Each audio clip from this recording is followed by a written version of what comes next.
ILPC આયોજિત આજનો આ રોજગાર મેળો રાખવામાં આવેલ છે, જેમાં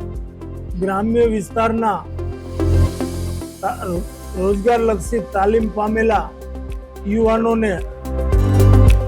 જુદી જુદી કંપનીઓના માધ્યમથી રોજગાર આપવાનો આ કાર્યક્રમ છે. ગયા વખતે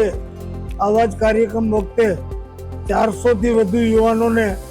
રોજગારી આપવામાં આવેલ હતી અને આ વખતે પણ લગભગ અંદાજિત 400 જેટલા યુવાનોને અહીં આવેલ જુદી જુદી કંપનીઓ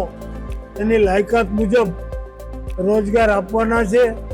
અને આ રોજગારી તાલીમ પામેલા યુવાનોને લગભગ 20,000 રૂપિયા મંથલી પગારથી આ રોજગારીની શરૂઆત થશે.